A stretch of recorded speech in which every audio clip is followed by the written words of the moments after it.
स्वागत है आपका हमारे शो में जिसका नाम है एक चाय हमारे साथ, स्पॉन्सर्ड बाय उत्तम चाय in association with thought pulp. तो आज के जो हमारे गेस्ट हैं उनका नाम मैं नहीं ले सकता, हमसे बहुत बड़े हैं।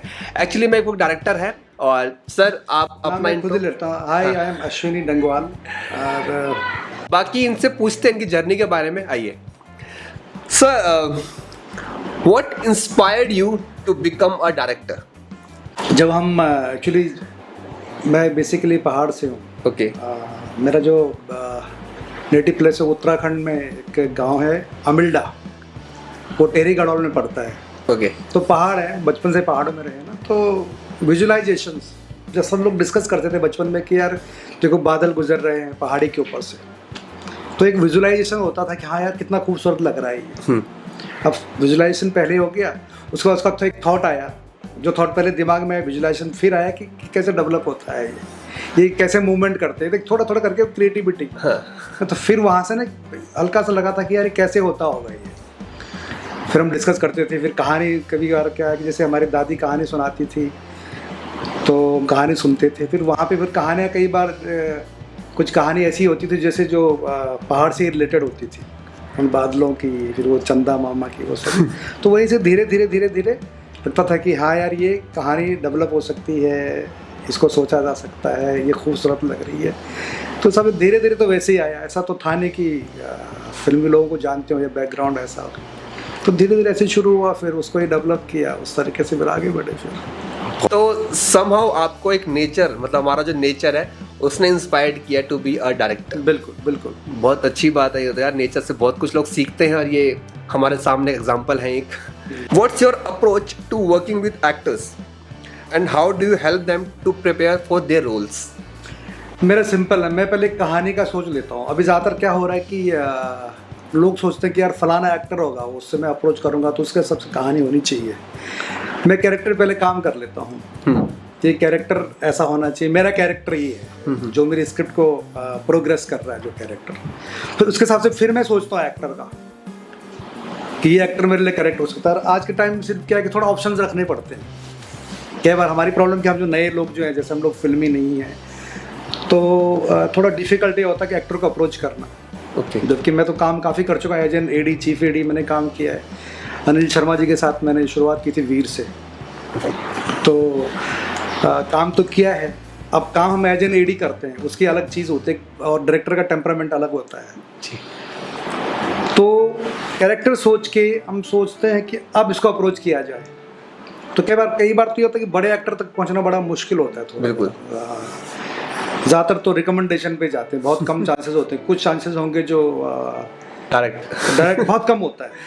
और आजकल थोड़ा प्रॉब्लम क्या होगी कि थोड़ा मैं सब्जेक्ट से वैसा बाहर जा रहा हूँ, मतलब जो आपका क्वेश्चन था कि आजकल जब से ये कंपनी जो है ना, कंपनी जब से आई है तब से थोड़ा डिफिकल्ट हो जाता है। अगर आप एक्टर को डायरेक्ट अप्रोच करते हो, हाँ जी, डायरेक्ट अप्रोच करते हो, तो कई बार एक्टर को कहानी पसंद आती है तो वो ठीक है, इसको इस पर आगे काम करते हैं, सब करते हैं, वो हो जाता है। जिसके चांसेस बहुत कम होते हैं, 2% होते हैं शायद, नहीं तो आपको किसी एक जरिए से गुजरना ही पड़ता है। बिल्कुल। तो जब से कंपनीज है ना ये, तो तब से थोड़ा डिफिकल्ट हो जाता है कंपनीज में अप्रोच करना। कंपनीज वाले भी आपको टालते रहते हैं, मींस एजेंसीज जो आजकल है, जो एजेंसीज जो है, जो इनका काम देखती है, तो वहाँ थोड़ा डिफिकल्टीज होती है। तो हम कैरेक्टर प्रिपेयर करते हैं। एक्टर का तो मैं अभी तक पहले सोचता नहीं हूँ कि कौन सा एक्टर होगा। एक बार कहानी बन गई, सारा कैरेक्टर हो गया, फिर उसके सपोर्टिंग कैरेक्टर्स, उसके बाद सोचता हूँ कि ये एक्टर अच्छा हो सकता है, ये इसमें बेटर बैठ सकता है, तो फिर सब से हम अप्रोच करते हैं फिर। बट आजकल जैसे सुना है मैंने कि लोग पहले एक्टर ढूंढ लेते हैं कि उसके ऊपर कहानी बनानी। आप उल्टा कर रहे हैं कि भाई पहले कहानी बन चुकी है, अब एक्टर ढूंढने हैं मुझे बाद में। हाँ, एक्चुअली बेसिक तो होता है फिल्म मेकिंग का, तो यही रूल होता है। फिल्म मेकिंग ऐसी होती है क्योंकि हम एक्टर एक कैरेक्टर को जीता है। ओके, हाँ। एक्टर के हिसाब से कैरेक्टर नहीं हो सकता है। बट वही जो मैंने बात बोली ना, आजकल माहौल थोड़ा चेंज हो गया है, करते हैं बहुत सारे लोग, बट मुझे लगता है कि कैरेक्टर से हम एक्टर को अप्रोच करते तो बेटर चीज़ होती है। जो माहौल चेंज हुआ है अभी, जैसे एस्पायरिंग जो डायरेक्टर्स भी आना चाह रहे हैं, इंडिपेंडेंट डायरेक्टर्स हैं, वो कहीं ना कहीं मार खा रहे हैं इनकी वजह से, जो ऑलरेडी काम कर रहे होते हैं। तो कहीं ना कहीं वो दिख रहा है डिफरेंस आपको अभी? बिल्कुल है। मुझे तो लगता है कि वो मार एक्टर की वजह से नहीं खा रहे हैं, वो मार खा रहे हैं एजेंसीज की वजह से। एजेंसी वाले पहले तो ज़्यादातर बात आप एजेंसी से बात करो तो उनका एक ही कहना होता है कि अभी सर 3 साल तक बिजी है। अरे 3 साल तक बिजी। अभी मैंने एक नाम नहीं लूँगा, बड़ी एक्ट्रेस है, टॉप की एक्ट्रेस है। मैंने ऐसे उनसे मैं एक दिन मिल गया था ऐसे, तो मैंने उनसे बात की कि एक स्क्रिप्ट पे ऐसा आपको भेजना चाहता हूँ। तो उनका पास एक बंदा खड़ा था कि आप इनसे बात कर लो। मैंने बात की, तो उसके बाद फिर वो बात थोड़ा आगे बढ़ी थी। तो फिर उस बंदे को एक बड़ी एजेंसी है वो, तो उसको मैंने फ़ोन भी किया, फिर उसका नंबर मैंने उस दिन ले लिया था। तो ठीक है, मैं अभी देखता हूँ, मैं बात करता हूँ डेट्स का क्या है, कौन आपका प्रोड्यूसर है, क्या है। मैंने कहा प्रोड्यूसर हो जाएगा, कोई वो नहीं है, प्रोड्यूसर आ जाएगा एक बार, मैडम अगर मैम बोलती हैं तो ठीक है। तो फिर नहीं, पर आप प्रोड्यूसर पहले फाइनल कर लो, प्रोड्यूसर लॉक हो जाएगा। ठीक है, मैंने 2 प्रोड्यूसर से बात की, टॉप के प्रोड्यूसर है। बोलते एक काम करते हैं, आप एक्ट्रेस से पहले बात कर लो, अगर वो काम करती हैं तो फिर हम आगे बढ़ते हैं। तो मैंने कहा, वो बोल रही प्रोड्यूसर से बात कर लो, आप बोल रहे एक्ट्रेस से बात करो, तो इसमें हम पिस रहे हैं बीच में। बिल्कुल। तो इस तरह से थोड़ा कई बार डिफिकल्टीज हो जाती है उसमें। Sir, can you share some notable challenges और success you faced in your career? हाँ, चैलेंजेस तो बहुत ज़्यादा है।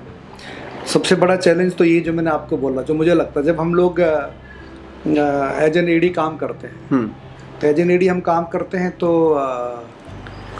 उतनी जिम्मेदारी तो नहीं होती है जो डायरेक्टर की जिम्मेदारी होती है, बट हम एक पार्ट होते हैं फिल्म का। तो चैलेंज बाद में जब आप इंडिपेंडेंट के लिए जाते हो तो उसमें चैलेंज ये होता है कि कैसे हम अप्रोच करें, जो मैंने अभी बताया कि अब कैसे अप्रोच किया जाए, एक सबसे बड़ा चैलेंज होता है। अच्छा, उससे भी ज़्यादा चैलेंज होता है कि एजेंसी, कि एजेंसी के थ्रू जाना है। तो एजेंसी के थ्रू जाना है तो वो थोड़ा डिफिकल्ट होता है। एजेंसी में अभी क्या हो गया, एजेंसी में ये भी होता है कई बार, जैसे आपने किसी बंदे से बात कर ली, एजेंसी का कोई बंदा, आपने बात कर ली कि ठीक है, बात करते हैं, आप हमें सारा डिटेल भेज दो, प्रोड्यूसर का डिटेल भेज दो, सब भेज दो। फिर अगर आप नेक्स्ट टाइम बात करते हो, कई बार फिर दूसरा बंदा बात कर रहा होता है, ये भी अच्छा कि मेरे पास तो ऐसा कुछ है नहीं डिटेल, तो बड़ी प्रॉब्लम हो जाती है। मैं एक एग्जांपल देता हूँ। एक एक्ट्रेस थी, एक बड़ी एक्ट्रेस थी, काफ़ी टाइम हो गया। तो वो जब हमारा एक ऑफिस, जो अनिल जी का ऑफिस है, वहीं वो एक्ट्रेस रहती थी। ओके। तो उसका घर था वहाँ पे। तो वो एक बार मुझे पता चला वो आई हुई है, तो मैंने कुछ फील्डिंग बिठाई कि कैसे इनको अप्रोच करूँ। मैं बहुत टाइम से अप्रोच करना चाह रहा था बट हो नहीं पा रही थी अप्रोच। तो मैंने फील्डिंग बिठाई, वहाँ पे आई थी वो, तो उनको निकलना था, तो उनके पास 1 घंटा था। तो मैं मलाड में रहता था, मैं मलाड से फटाफट भागा, वो पता चला भी हैं वो। फिर मुझे बताया वो नीचे उतर रही है। वो पहले स्टाफ को फ़ोन कर देती है ना, ड्राइवर को, कि आ जाए भाई, गाड़ी लगा ले। तो मैं गया, तो मैंने अपना लैपटॉप अपने प्रोडक्शन वाले को दिया, उसकी स्क्रिप्ट रखी थी मैंने, अगर मांग ली तो जैसे लिफ्ट का वो काउंट कर रहा हूँ, 3rd फ्लोर पे आ गई, 2 पे आ गई, 1st पे आ गई। तो जैसे वहाँ पे सामने लिफ्ट थे, ऐसे सीढ़ियाँ थी उसके अपोजिट, तो मैं सीढ़ी से उतरना था, उसको वहाँ से आना था। तो मैं सीढ़ी से जैसे देखा, मैंने 1st पे आ गया, मैंने मूवमेंट शुरू किया, लिफ्ट आई, खुली, मैं गया, मैंने आई के इंट्रोडक्शन दिया बोला, और मैंने एक लाइन सुना दी उनको। तो लिफ्ट से लेके गाड़ी तक जो भी जितनी भी डिस्टेंस थी, मैंने वहाँ तक लाइन कंप्लीट कर ली। ओके। तो गाड़ी में बैठ गई, तो उन्होंने बोला स्क्रिप्ट रेडी है। मैंने कहा स्क्रिप्ट रेडी है। तो उन्होंने ड्राइवर को बोला कि इनसे स्क्रिप्ट ले लो। तो इतने में मेरे पीछे लैपटॉप वाला आ ही गया तब तक। तो उसने मुझे स्क्रिप्ट दी और मैंने उनको स्क्रिप्ट दे दी। तो विदिन 9 डेज, मतलब 9वें दिन, 9th डेज, मुझे ना उनकी सेक्रेटरी का फ़ोन आ गया कि मैडम को अच्छी लगी, मैडम ने आपको बुलाया है। तो उनको एक स्टूडियो में मिलने गया मैं, तो कुछ नहीं, उन्होंने पूरी स्क्रिप्ट पढ़ी थी, तो उन्होंने मुझे कुछ क्वेश्चन नहीं किया। तो उन्होंने मुझे एक बात बोली कि मैंने स्क्रिप्ट पढ़ ली, मुझे अच्छी लगी, इंट्रोडक्शन में दे चुका था, मैं किसके साथ जुड़ा हूँ, वो सब बातें हो गई थी। तो फिर उन्होंने मुझे कहा कि मुझे स्क्रिप्ट पसंद आ रही है, लेकिन मुझे जो लगता है कुछ, एक मैंने लाइन, कई बार मैं क्या करता हूँ स्क्रिप्ट में 2-3 चीज़ें छोड़ देता हूँ, इसलिए छोड़ता, अगर कोई एक्टर पढ़ता है तो थोड़ा कंफ्यूजिंग रहे कि ये क्यों होगा, ताकि वो मेरे को अप्रोच करे, फिर मतलब मुझे मेरे से बात करे कि भाई ये क्या होगा, नहीं तो वो पूछेगा भी नहीं। हाँ। और वो बात उसके मैनेजर तक पहुंचती कि नहीं पहुंचती, मुझे अप्रोच करता है कि नहीं करता, फिर बुलाता है कि नहीं बुलाता है। तो 2-3 चीज़ें मैं छोड़ देता हूँ थोड़ा कंफ्यूजिंग वे में, कि एक्टर मुझे बोले कि ये क्या है, ताकि लगे कि पढ़ी है नहीं पढ़ी उन्होंने, पढ़ी है नहीं पढ़ी, और उसको लगे कि मतलब कि इसको बुलाना ही पड़ेगा, नहीं तो मुझे समझ में ना रही है लिखा क्या है, ये कैसे ऐसे हो सकता है। बिल्कुल। हाँ। मैं चला गया, तो मैं बड़ी स्टार थी, तो मैं प्रिपेयर था उसके लिए, थ्रिलर ड्रामा था वो। तो मैं गया, तो मुझे आधा घंटा उनको मिलने में, उनका शॉर्ट चल रहा था, तो मैं आधा घंटे को मिलने में लग गया। तो मैं जब गया तो सिंपल से एक्ट्रेस है, उसके आसपास जो लोग थे ना सब वो मुझे स्टार लग रहे थे, वो एक्ट्रेस स्टार नहीं लग रही थी। पता चला ये उनकी फलानी है, ये उनके असिस्टेंट है, ये सब सारे वो एजेंसी वाले सारे। देखा ठीक है, तो उन्होंने मुझसे 3 क्वेश्चन किए। उन्होंने बोला कि ये क्या चीज़ आपने लिखी है, तो 3 डिफरेंट शॉट्स, ये कैसे आप करोगे। उन्होंने बताया, वो कन्विंस हो गई कि अच्छा है ठीक है। उन्होंने फिर 2 शर्त और बताया मुझे कि जो स्क्रिप्ट आपने मुझे दी है ना, अगर हमारी बात आगे बढ़ती है तो अगर ये जो आपने मुझे दी है तो मेरे पास ये आपके पास भी स्क्रिप्ट होनी चाहिए शूट पे। ओके हाँ, इसमें एक भी लाइन चेंज नहीं चाहिए, एक भी शब्द चेंज नहीं चाहिए। मैंने कहा मैम एग्री। दूसरी बात कि मुझे प्रोड्यूसर, मुझे बड़ा प्रोड्यूसर चाहिए, मतलब 1-2 फिल्में किया ऐसा, मुझे बड़ा प्रोड्यूसर चाहिए। तो मैं मैम ठीक है, मैं कोशिश करता हूँ। हाँ, मैं थोड़ा, मुझे लगा अच्छा है ना 9वें दिन, मतलब क्योंकि कई बार क्या होता है कि ना हम लोगों से सुनते थे कि स्क्रिप्ट पढ़ी है साल भर तक, कोई पूछता नहीं, पढ़ते भी नहीं है लोग। तो स्क्रिप्ट इंटरेस्टिंग स्क्रिप्ट है, बहुत अच्छी स्क्रिप्ट है। तो उसके बाद फिर मैं आया, फिर मैंने प्रोड्यूसर्स लोगों से मिलना शुरू किया। अब उसमें हो क्या रहा था कि वुमेन ओरिएंटेड फिल्म थी। ओके। तो उसमें ज़्यादातर लोगों ने कहा इसमें अब स्टार कौन है, तो एक मेरे पास तब कोई एक्टर भी था, तो बहुत अच्छा एक्टर है वो। मुझे लगता है कि मैं नाम नहीं लूँगा, बट वो इंडस्ट्री में अंडररेटेड एक्टर है, लेकिन वो बहुत ही क्लास एक्टर है, बहुत ही टैलेंटेड एक्टर है। वो थे, उनको भी उसमें दिलचस्पी दिखा रहे थे वो, तो एग्री थे। तो मैंने लोगों से बात कर, मैं गया बड़े प्रोड्यूसर से, क्योंकि जिनके साथ मैंने काम किया उन्होंने बड़े प्रोड्यूसर के साथ काम किया हमेशा। बिल्कुल। मैं उन लोगों से मिला, तो सबका यही क्वेश्चन था, एक्ट्रेस तो ठीक है बड़ी है, लेकिन एक्टर बड़ा नहीं है, बड़ा एक्टर कोई चाहिए। तो मैंने कहा सर बड़ा एक्टर तो मैं ले आऊँगा, लेकिन अगर सुन तो लो सब्जेक्ट, मुझे सब्जेक्ट नहीं सुनना है। तो फिर उनको कन्विंस करो कि ये बड़े एक्टर की, बड़े मेल एक्टर की कहानी नहीं है, ये वुमेन ओरिएंटेड फिल्म है, अगर एक बार सुन लेंगे तो बोले तू एक्टर को सुना, एक बार जाके अप्रोच कर देगा। मैंने कहा आप नहीं करेगा, एज ए डायरेक्टर तो मैं तो जा ही नहीं सकता हूँ किसी के पास। एक्टर मुझे 2 गाली देगा कि ये रोल मुझे ये तो रोल सुनाना आया है क्या। इस तरह से चला। अब कुछ टाइम गुजरा तो फिर मैंने एक हमारे कोई सीनियर थे, वो ईपी थे, तो मैंने उनको बोला एक बार जरा आप क्या करो। अच्छा, मैं डायरेक्ट अप्रोच कर रहा था, तो जब आप डायरेक्ट अप्रोच करते हो ना तो थोड़ा वैल्यू कम होती है, यही बात कर रहा है यार, क्या है, कोई नहीं है क्या। तो एक थे हमारे सीनियर, मैंने उनको कहा आप ईपी बन जाइए, तो आप बात करो एज एन ईपी। उन्होंने बात की, तो फाइनली कोई प्रोड्यूसर पहले मिला नहीं। मैं 10 बड़े प्रोड्यूसर से मिला, सबके क्वेश्चन थे हीरो बड़ा होना चाहिए, हीरो बड़ा होना चाहिए। फिर मुझे एक प्रोड्यूसर मिले, उन्होंने ज़्यादा काम नहीं किया था, लेकिन उनकी 2-3 फिल्में मार्केट में आई थी, तो उनका मैंने प्रोफाइल भेजा। तो अब एजेंसी के मुझे एक उनकी सेक्रेटरी का फ़ोन आता है कि अच्छा आपने कैसे अप्रोच किया मैम को। तो मैंने कहा ऐसे अप्रोच किया। तो बोला मुझे तो इस प्रोजेक्ट के बारे में मालूम नहीं है। तो मैंने फिर नाम लिया, दूसरी बंदी थी, मैंने कहा उनका तो मुझे फ़ोन आया था, मेरे को मैसेज पड़े हुए थे। तो बोला ठीक है, मुझे आप टाइम दे दीजिए 2 दिन का। फिर 2 दिन बाद उसका मुझे खुद फ़ोन आया कि हाँ ऐसा एक प्रोजेक्ट है, बट प्रोड्यूसर आपने, फिर मैंने जो प्रोड्यूसर मुझे मिले मैंने उनका प्रोफाइल भेजा उनको, तो फिर उन्होंने बोला कि इनके साथ नहीं कर पाएंगे मैम काम। फिर मैंने रियलाइज़ किया कि मैं बड़े प्रोड्यूसर्स का अप्रोच कर रहा हूँ, वो सिर्फ इनके साथ नहीं करना चाहती हैं, और जिनके साथ जो रेडी हो रहे हैं उनके साथ ये नहीं करना चाहते, तो वही उसमें हम लोग पिस जाते हैं, वो बड़ी प्रॉब्लम होती है। और एजेंसी का जो मैं बता रहा था ना, एजेंसी का जो हम लोगों पे जुल्म जो ढाती है एजेंसी एक्टर को लेके, वही है, एक को पता है दूसरे को नहीं पता है। अभी भी कितने एक्टर से मैंने डायरेक्ट बात की, उन्होंने मुझे अपने एजेंसी के नंबर भेजे हैं कि हमारे एजेंट आप इनसे बात कर लीजिए, लेकिन एजेंट ऐसे हैं कि सर टाइम ही नहीं है मैडम के पास, 3 साल तक टाइम नहीं है, कोई मेल आईडी देगा वो फिर पढ़ती भी नहीं है। ये इससे गुजरना पड़ता है, ये थोड़ा एक बड़ी प्रॉब्लम होती है, बड़ा कष्टदायक होता है हम जैसे अपकमिंग डायरेक्टर्स के लिए। पर यही बात है, इंडिपेंडेंट राइटर्स जैसे होते हैं अभी, ये स्टार कास्ट को लेके बहुत झोल चल रहा है। चाहे वो किसी भी OTT पे जाएगा तो भी लोग सोचते हैं कि पहले दिखाओ आपकी स्टार कास्ट क्या है, उसके बाद हम आगे बात करेंगे, कुछ भी है। कुछ लोग ऐसे भी है जो बना के बैठे हैं फिल्म्स और वेब सीरीज वगैरह, लेकिन वही मार खा रहे हैं कि स्टार कास्ट कुछ नहीं उनके पास। हाँ, ये भी क्वेश्चन है। अब ये भी होता है।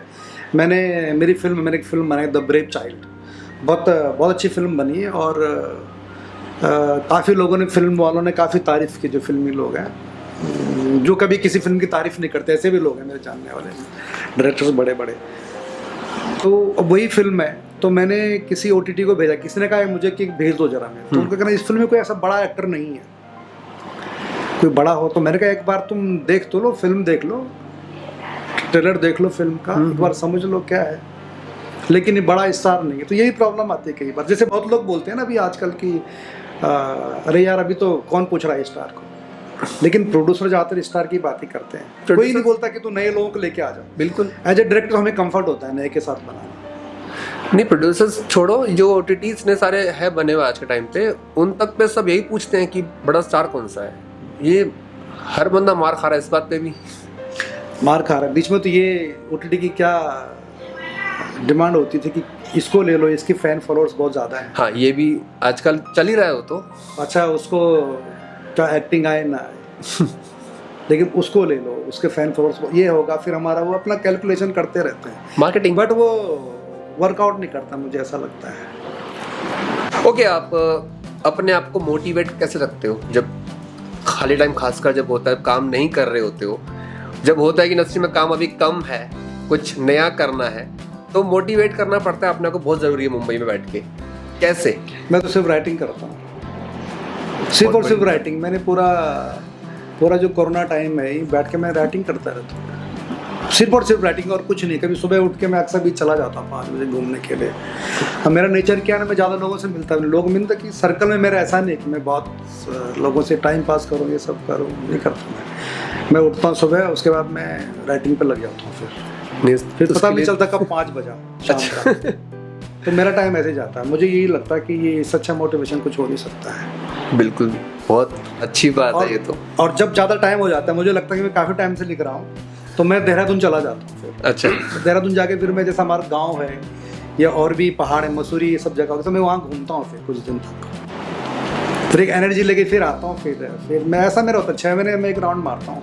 इस बार थोड़ा टाइम हो गया, 1 साल होने वाला था गया इस पिक्चर के चक्कर में। ये नेचर से प्यार है। नेचर से प्यार अपने आप वो खींचती है आपको वहाँ पर, पहाड़ आपके पास जो है, जहाँ रहते हो, जहाँ रह के आए हो, ऑफ कोर्स वो लोग बुलाएंगे आपको, प्लस आपने सीखा ही उन्हीं से, तो जी of course. And thank you for coming today, जब इतने लोगों को से मिलते नहीं और आज हमारे साथ मिल रहे हैं ये, तो thank you so much. And yes, हमारे एक स्पॉन्सर है जिनका नाम है उत्तम चाय, उनकी साइड से एक छोटा सा गिफ्ट है आपके लिए, ये लीजिए। Thank you. आप देख सकते हैं एक बारी। हाँ मैं एक बार देख लूंगा, मैं तो खैर। अच्छा ये है उत्तम चाय। यस, वैसे आप चाय पसंद करते हैं? चाय तो मेरा फेवरेट है। चाय के बिना तो दिन शुरू नहीं होता है। ये बहुत बड़ी बात है राइटर्स के लिए कि एक एक्चुअली मुझे लगता है राइटर का सहारा ही चाय है। Why not coffee? कॉफी तो पीता ही हूँ मैं, ऐसा नहीं, बट फिर भी अभी चाय से बात आई ना, हाँ, तो इसलिए चाय, ये बात भी सही मेरी फेवरेट है। सुबह उठ के चाय तो पीता ही हूँ मैं, बट वो चाय से रिलेटेड बात आई तो चाय, बाकी ब्लैक कॉफी पीता हूँ। ओके। अच्छा, आप जी। नए जो डायरेक्टर्स आना चाहते हैं उनको क्या एडवाइस देना चाहोगे? आना चाहिए, उनको कोशिश करनी चाहिए, लिखना चाहिए, बट मुझे लगता है कि जल्दी उनको अप्रोच करना चाहिए, ज़्यादा टाइम उनको वेस्ट नहीं करना चाहिए। और सबसे बड़ा मुझे ये लगता है कि सर्कल, आप कौन से सर्कल में आप काम कर रहे हैं, बिल्कुल, वो भी बहुत डिपेंड करता है। बहुत जगह आपका टाइम वेस्ट हो जाता है, और बहुत सारे टैलेंटेड लोग होते हैं जैसे ना, लेकिन वो किस सर्कल में काम कर रहे हैं बहुत फ़र्क पड़ता है उससे। कभी जैसा बहुत ज़्यादातर देखता हूँ मैं, बहुत सारे प्रोडक्शन हाउस है कि अगर आपके पास कुछ अच्छा है, आप कुछ करना चाहते हैं, तो आपको मौका भी मिल जाता है। ये बात तो है। अब एक्टर तो मुझे कन्विंस करने, प्रोड्यूसर मैंने ही कन्विंस करना है, बिल्कुल। लेकिन एक क्या होता है कि हम बोलते हैं ना कि एक सर पे हाथ जो बोलते हैं, जिसके साथ हम हमारा काम करते हैं काफी टाइम से, तो अगर थोड़ा आदमी हेल्प कर ले, कोई भी हो जिसके साथ आप काम करते हैं, कोई डायरेक्टर हो या प्रोड्यूसर हो, तो थोड़ा ईजी हो जाता है। तो नए लोग का मेरा ये है कि जल्दी शुरू कर देना चाहिए, और सबसे पहले ये कि कहाँ ज्वाइन करना चाहिए। जो हम तो जब आए तो हमारे 2 साल तो ऐसे वेस्ट हो गए थे समझने में क्या है, कहाँ करें, क्या करें, कैसे करें। तो अब क्या, अब तो थोड़ा ज़्यादा, अब तो जब से ये इंटरनेट फ्री हुआ है इंडिया में, तब से लोगों को पता चले जाता है, कहीं दूर भी बैठे हैं गाँव में तो पता चले जाता है कैसे अप्रोच करना है, क्या करना है। अब उतना डिफ़िकल्ट नहीं है। पर ये दिक्कत करा कहीं ना कहीं, पहले जो इतना काम खुद से करना पड़ता था आज सारा कुछ गूगल कर देता है। मुझे नहीं लगता है कि वो दिक्कत कर रहा है, बट आदमी थोड़ा लेजी हो गया उस चक्कर में। एक अब कोई एड्रेस ढूंढना है तो आदमी दिमाग में लगाएगा, हाँ। चल यार गूगल कर ले। वो तो है, दिमाग का एक सीमित दायरे तक रख रहे हैं। अभी आप इंडिपेंडेंट भी कर रहे हैं अपना? इंडिपेंडेंट मैंने एक फिल्म में कर चुका हूँ अभी, ओके। वो रिलीज के लिए अभी मैं देख रहा हूँ वही प्रोड्यूसर का क्या कब रिलीज होती है फिल्म, वो भी एक बड़ी समस्या है। थोड़ी हेल्प की जाए इनकी। हाँ, वो भी एक समस्या क्या है कि जैसे हमने एक बड़ी मुश्किल से आप एक स्क्रिप्ट कंप्लीट करते हैं, लिखते हैं, फिर उस पर आप एक्टर लाते हैं, फिर ये सब, तो कई बार हमें प्रोड्यूसर भी ऐसे मिलते हैं जो समझ में नहीं आते कई बार कि फिल्म आप फिल्म बनाना चाहते हैं, अपनी फिल्म बना ली, तो भाई फिल्म बना ली तो उसको मार्केट में भी तो लाना है। बिल्कुल। हम बैठे हैं कैसे अप्रोच करना, क्या है रिलेशन, कैसे लोगों से बनाने हैं, कैसे उसको अप्रोच करना, फिर उसके लिए हम हैं कि हम तो काम कर ही रहे हैं वैसे भी। तो 10 लोगों से हम मिलते हैं तो उनको हम अप्रोच कर सकते हैं, लेकिन कुछ प्रोड्यूसर मेरे समझ में नहीं आता वो क्यों फिल्म बनाते हैं और उसको बना के क्यों रखते हैं, पता नहीं, ये सब समझना बड़ा मुश्किल है। ये हमारे लिए भी डिफ़िकल्टीज़ है और ये थोड़ा चिंता का विषय तो है, क्योंकि फिल्म बनाने में बहुत टाइम लग जाता है। बिल्कुल। बहुत मुश्किल से बनती फिल्म, और फिल्म बन के अगर प्रोड्यूसर या कोई जो उससे जुड़ा हुआ हो बिजनेस से, वो थोड़ा टाइम ले ज़्यादा, तो वो थोड़ा डिफिकल्ट लगता है। जितना भी काम किया आपने, कोई मेमोरेबल प्रोजेक्ट आपका रहा हो कि भाई इस एज एन एडी तो मेरा वीर बहुत ही वो था, वीर जैसी फिल्म, क्योंकि फर्स्ट था मेरा ना आपका है। वीर मेरी सेकंड फिल्म थी ऐसे, सेकंड, बट वो क्या बड़ा एक उस तरह का जो एक सेटअप, वो अनिल शर्मा जी जैसे लोग कर सकते हैं। वो इतना बड़ा सेटअप पे काम करना, उससे बहुत कुछ सीखा, उस फिल्म से बहुत कुछ सीखा, अनिल जी से बहुत कुछ सीखा। जो एक बोलते हैं ना कि मेकर के लिए पेशेंस होना बहुत ज़रूरी है, वो मैंने अनिल जी से सीखा है। और वो तो इतने ग्रेट आदमी हैं कि आज भी उनसे इतने सीखने को मिलता है, डेडिकेशन उनके अंदर। मतलब मुझे लगता है कि वो कोई ऐसा, उनके दिमाग में कोई ऐसा वो नहीं रहता जब वो फिल्म का नहीं सोचते होंगे, कोई पल ऐसा नहीं होता होगा, वो सिर्फ फिल्म ही सोचते हैं, फिल्म ही जीते हैं। तो वो उनके साथ काम करना वीर में वो थोड़ा अलग ही एक्सपीरियंस था वो। पर जब सेट पे आप होते हैं, प्रेशर रहता है हमेशा, एक स्ट्रेस रहता है, उस स्ट्रेस को कब कैसे हैंडल करते हो? वो काम जब काम हो रहा होता है ना, तो खुद ही प्रेशर बनता है, अपने आप में प्रेशर डाउन हो जाता है, इतना काम हो जाता है, शाम तक थक जाता है वो, तो उसमें कुछ प्रॉब्लम नहीं होती है। मुझे लगता है कि वो उसमें मज़ा आता है। प्रेशर मुझे ऐसा किसी कभी लगा नहीं प्रेशर ज़्यादा है। अगर आप एज एन एडी बोलो, डायरेक्टर बोलो, तो प्रेशर तो मुझे लगता है कि प्रेशर नहीं रहता है वैसा। नहीं, कई शूट्स मैंने भी देखा जैसे बहुत हाइपर्स हो जाते हैं आजकल डायरेक्टर्स की, यार क्या है, कैसे है। नहीं, वो तो भी मुझे तो लगता है जो ज़्यादा क्लैरिटी जिनकी नहीं रहती, क्लैरिटी ना हो या फिर मैनेजमेंट अच्छा ना हो, तब ये प्रेशर हो सकता है। अदरवाइज नहीं, हम तो फिल्म मेकिंग तो प्लानिंग होती है, फिल्म मेकिंग हाँ। सब पूरा प्लान होता है, प्लान सब कुछ होगा तभी, सब प्री प्लान होता है। जैसे अनिल जी की मैं बात कर रहा हूँ ना, अनिल जी की क्या खासियत है ना, वो कभी हाथ पे स्क्रिप्ट नहीं उठाते। जैसे मैं अपनी फिल्म कर रहा था द ब्रेव चाइल्ड, तो ना मैं ना पूरा शॉर्ट डिवीजन हो गया था, इवन मेरा एंगल सब थे, इस एंगल से मैं इतने शॉट लूँगा, वहाँ से इतना लूँगा, यहाँ से इतने लूँगा। अनिल जी का क्या है ना कि वो एक तो स्क्रिप्ट हाथ में नहीं उठाते, कभी शॉर्ट डिवीजन वैसा नहीं, उनके दिमाग में सब रहता है। अच्छा, हम लोग लाइन भूल लेंगे, लेकिन वो लाइन नहीं भूलते कि मेरे ये लाइन मेरा अभी थोड़ा इसका क्लोजअप लेना बाकी है। तो ये उनसे सीखने के लिए बहुत मिलता है। अच्छा, आपका सेफ जोन क्या है? मतलब इस जोन में आप अपनी फिल्म बनाना चाहेंगे और किस स्टेट में आप इंडिया में बनाना चाहेंगे? ऑफ कोर्स आप देहरादून जाएंगे, अपने घर के पास जाएंगे, मानता हूँ मैं। वो भी, और एक्चुअली मेरी ज़्यादातर स्क्रिप्ट वहीं की है, उत्तराखंड की, मतलब पहाड़ी एरिया, वो जम्मू कश्मीर भी हो सकता है, लेकिन मेरी कहानी में ना हल्का सा उत्तराखंड बसा हुआ है।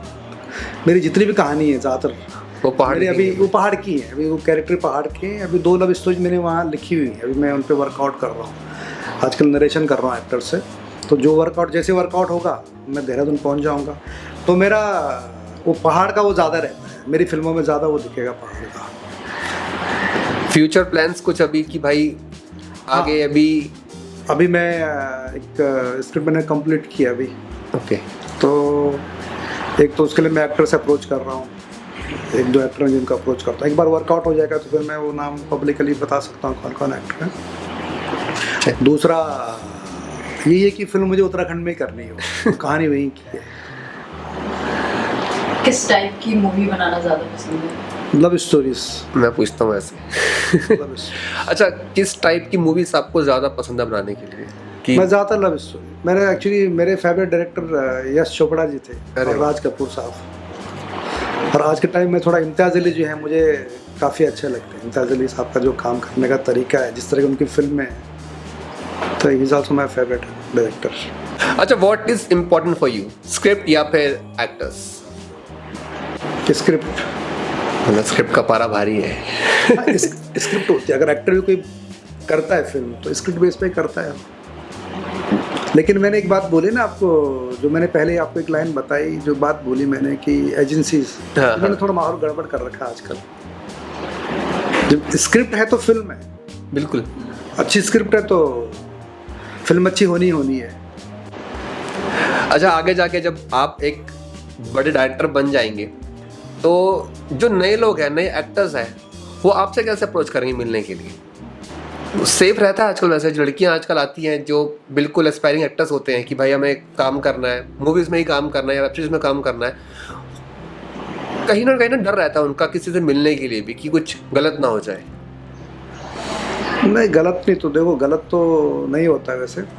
और दूसरा ये है कि अगर आदमी प्रिपेयर होके आता है, एक होता है ना कि हमने किसी एक्टर को हमने देखा, जैसे बोलते हैं दूर के डोल सुहाने होते हैं ना, वो देखा एक्टर को, चलो हम भी चल पड़े, ऐसा एक वो सिस्टम होता है, तो वो लोग मार भी खा सकते हैं। बट जो लोग प्रिपेयर होके आते हैं उनके लिए अच्छा रहता है, उनको पता होता है सारी चीज़ें क्या है, किस तरह से अप्रोच करना है। रईस, मैं आपका क्वेश्चन समझ गया वैसे, वो मुझे लगता नहीं कि बाकी साथ थोड़ा बहुत प्रॉब्लम तो हर फील्ड में होती है, बट जो भी आता है उसको प्रिपेयर होके आना चाहिए, किसी को देख के ना आना चाहिए।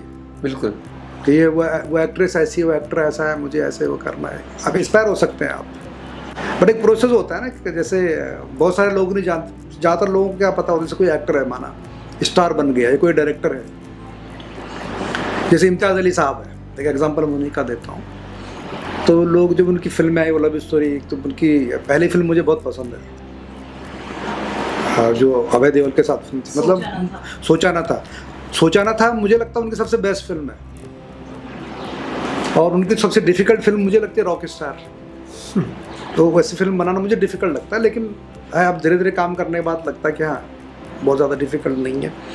सो जो आपकी अभी अपकमिंग मूवी जो आप करके आए हैं, द ब्रेव चाइल्ड, उसके बारे में कुछ बताएंगे? कहानी उसकी या किस तरह का क्या है? थोड़ा सा कहानी बताइए, हल्का पहाड़ी सा। बेस्ड फिल्म है, उत्तराखंड बेस्ड फिल्म है। वो और तो एक फिक्स हो स्ट्रगल गया है, एक गरीब फैमिली का स्ट्रगल कैसे होता है, फिर किस तरह से स्ट्रगल से बाहर आते हैं, डिफिकल्टीज क्या होती है पहाड़ों में।